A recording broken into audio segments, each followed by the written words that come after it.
Curried cheese and vegetable patties. దీనికి కావాల్సిన ingredients ఒకసారి చూద్దాం. కాటేజ్ చీజ్, ఉడికించిన బంగాళదుంప, క్యారెట్, ఉల్లి, వెల్లుల్లి, మైదా పిండి, మిరియాల పొడి, ఇంకా కర్రీ పౌడర్. కర్రీ పౌడర్ అంటే ఆ ఫ్లేవర్ రావడానికి అదే మెయిన్ ఇంగ్రీడియంట్ అయిపోతుంది. ఓకేనా? పెనం ఇక్కడ పెట్టుకుందాం. దీన్ని ఇప్పుడే వెలిగించాల్సిన అవసరం అయితే లేదు. ఒక మిక్సింగ్ బౌల్ చేసుకొని ఇందులో ఫస్ట్ ప్యాటీ ప్రిపేర్ చేసుకుందాం. స్టెప్ బై స్టెప్ ఒక్కొక్కటిగా అన్ని గ్రేట్ చేసేసుకుందాం. ఓకేనా?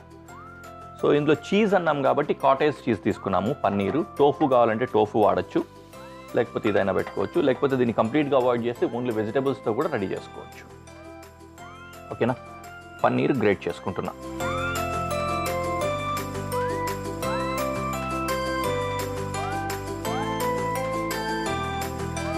చూడ్డానికి ఇది బాగుంటుంది, ఆ ఫాల్ అట్లా పడుతూ ఉంటుంది కదా.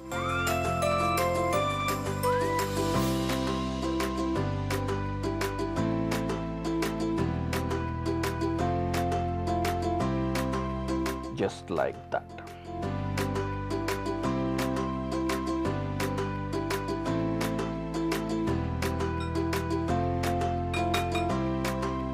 And next బంగాళదుంప.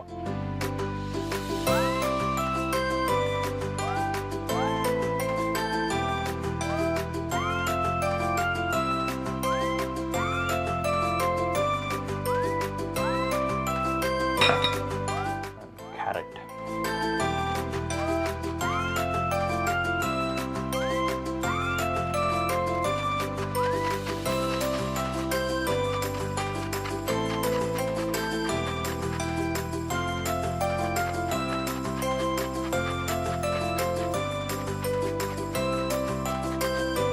క్యారెట్ కొంచెం సన్నగా గ్రేట్ చేసుకుంటున్నా, అందుకని టైం పడుతుంది. ఓకే, క్యారెట్ అయిపోయింది. Next onion.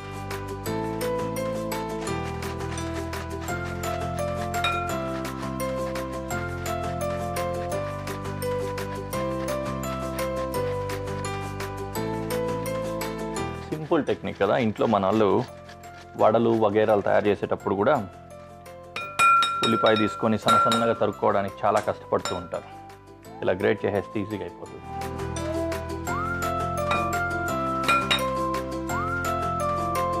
డన్. ఓకే, ఒక్క చిన్న విషయం మర్చిపోయాం, ఆ పని కూడా చేద్దాం. అదేంటంటే వెల్లుల్లి చాపింగ్.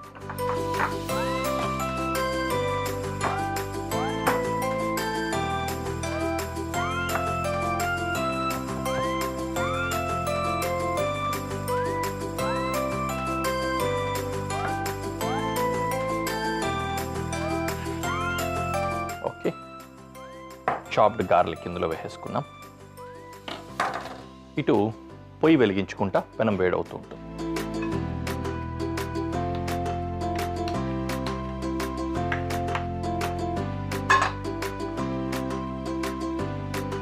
ఓకేనా?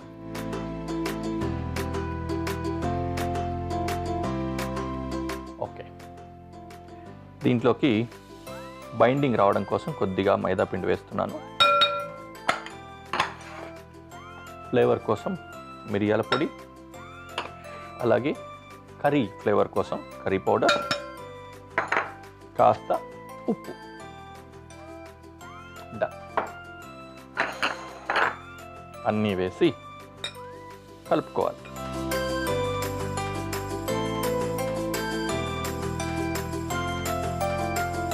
కొద్దిగా ఈ ఉల్లిపాయ క్యారెట్ కట్ చేసాం కదా, దీనికి ఉప్పు తగిలిన వెంటనే అందులో నుంచి స్వెట్టింగ్ అంటాం, కొద్దిగా తడిలాగా జనరేట్ అవుతుంది, వాటరీ అయిపోతుంది.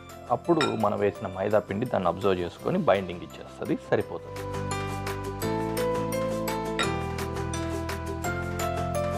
కొంచెం అట్లా ముద్దొచ్చేలాగా కలుపుకోవాలి మిశ్రమాన్ని.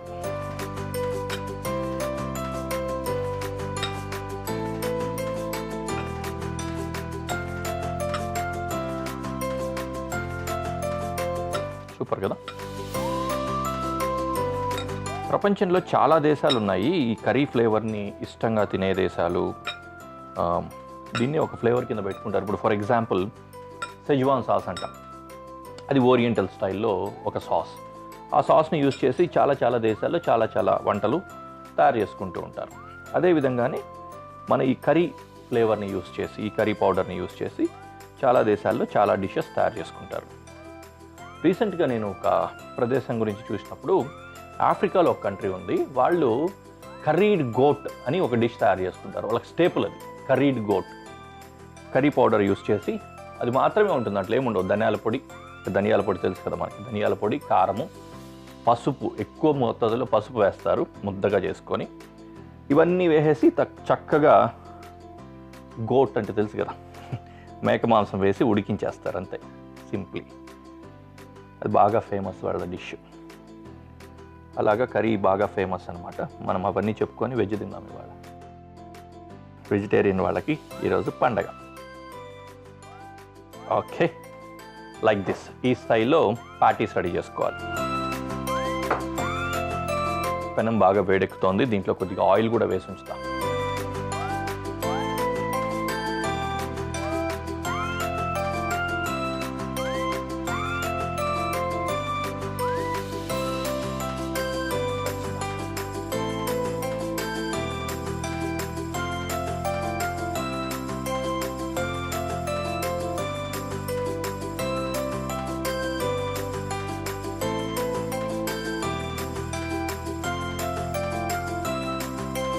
కొంచెం రౌండ్గా వచ్చి చుట్టూ ముక్కలు విరక్కుండా చేసుకోగలిగితే బాగుంటుంది.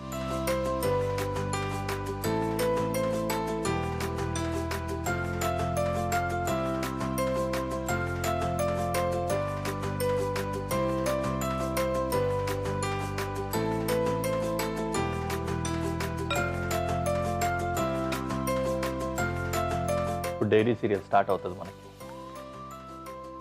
ఒక ప్యాటీ చేశాను, రెండో ప్యాటీ చేస్తున్నాను అన్నట్టు 1 by 1.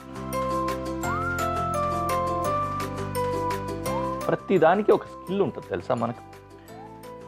జస్ట్ ఇట్లా రౌండ్లు చేయడమే కదా అనిపిస్తుంది, కానీ కొంచెం ప్రెస్ చేస్తే విడిపోతాయి, చేయకపోతే ముద్ద రాదు. ఆప్టిమమ్ సైజులో ప్రెస్ చేయాలన్నమాట. కొంతమంది ఏ గొడవ లేకుండా నాకు రాదండి అని పక్కకి వెళ్ళిపోతూ ఉంటారు. కొంతమంది మాత్రం మనకెందుకు రాదు, ట్రై చేద్దామని దిగుతూ ఉంటారు. ఓకే, ఒక 4 చేసుకుందాం మనం, చాలు.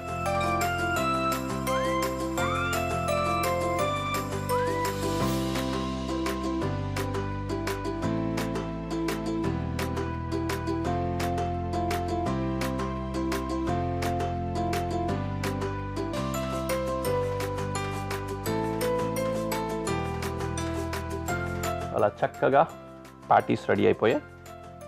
పెనం కూడా బాగా వేడిగా కాక మీద ఉంది, దీంట్లో వేసి కుక్ చేద్దాం.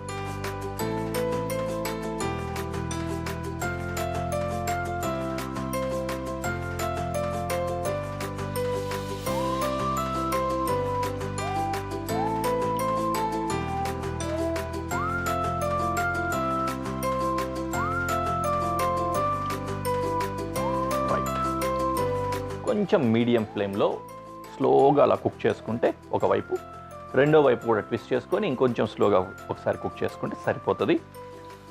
దీన్ని బాగా కుక్ చేయాల్సిన అవసరం లేదు. కొంచెం మనం మైదా పిండి వేసాం కదా, ఆ మైదా పిండి మాత్రమే పచ్చిదనం ఉంటుంది, అది కుక్ అయ్యేంత వరకు మనం బేర్ చేయాల్సి వస్తుంది. తర్వాత క్యారెట్ మనకు రాగా అయినా తినేస్తాం కాబట్టి దాంతో ప్రాబ్లం లేదు, ఈ వేడి సరిపోతుంది దానికి, ఆ పచ్చిదనం పోవడానికి. బంగాళాదుంప ఇంకా పన్నీర్, ఈ రెండూ కూడా మనం బాయిల్ చేసుకున్నాము, ప్రాసెస్ ఆల్రెడీ అయిపోయింది కాబట్టి అది కూడా ఎక్కువ కుక్ అవ్వాల్సిన అవసరం లేదు. ఓకేనా?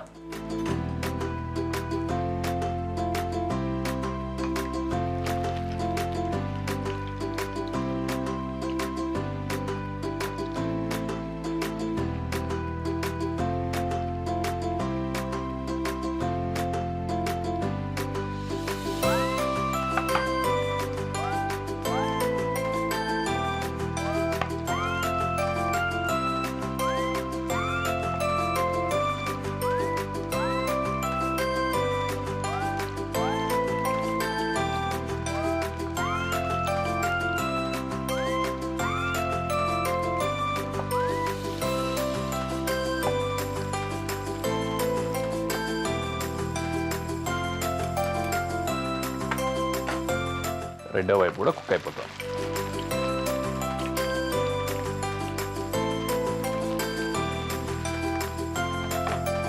ఓకే, టడా, డిష్ రెడీ అయిపోయింది. We can go to presentation.